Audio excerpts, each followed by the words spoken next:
சற்று முன் கிடைக்கப்பெற்ற மிக மிக முக்கியமான செய்தி ஒன்று வெளியாகி உள்ளது.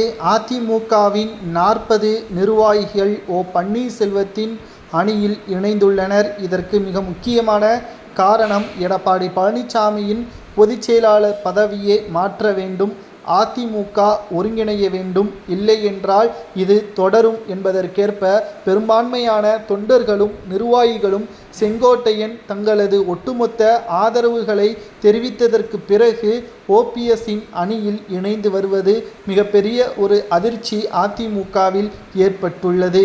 மேலும் எடப்பாடி பழனிசாமியின் பொதுச் செயலாளர் பதவியை மாற்றலாமா, இல்லை அதுவே அவரது பணி தொடர்வதற்கு வெற்றியடைவதற்கும் வழிவகை செய்யுமா என்பதை அதிமுகவின் தொண்டர்களாகிய நீங்களே கமெண்ட் வாயிலாக கூறுங்கள். தற்பொழுது அடுத்த கட்ட நடவடிக்கை செங்கோட்டையன் என்ன கூறியுள்ளார்? ஏற்கனவே 10 நாள் கெடு கொடுத்திருந்தார். அதில் 2 நாட்கள் சென்றுவிட்டது. தற்பொழுது 8 நாட்களில் எடப்பாடி பழனிசாமி அவர்கள் அதிமுகவிலிருந்து நீக்கப்பட்டவர்களை ஒருங்கிணைக்கவில்லை என்றால் அடுத்து நடக்கக்கூடிய நிகழ்வுகளை நாம் பார்க்கும் பொழுது முதலில் அதிமுகவின் அலுவலகத்திற்கு ஓபிஎஸ், வைத்திலிங்கம், மனோஜ் பாண்டியன் இவர்கள் செல்வார்கள். நீதிமன்றத்தில் முறையிடுவார்கள். குறிப்பாக தொண்டர்களை அதிமுகவின் அலுவலகத்திற்கு ஒன்று கூடி எடப்பாடிக்கு எதிராக தங்களது ஆதரவுகளை தெரிவிப்பார்கள்.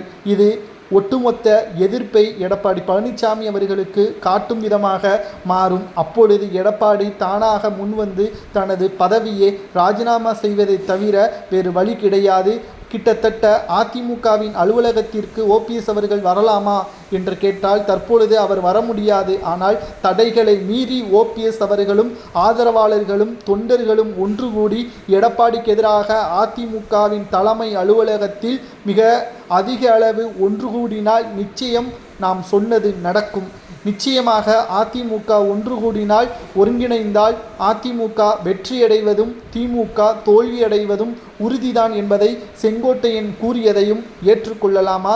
ஓபிஎஸ் அவர்களது திட்டம் 40 அதிமுகவின் நிர்வாகிகள் ஓபிஎஸ்ஸின் அணியில் இணைந்தது சரியா என்பதையும் உங்களது கருத்துக்களை மறக்காம கமெண்ட் வாயிலாக கூறுங்கள்.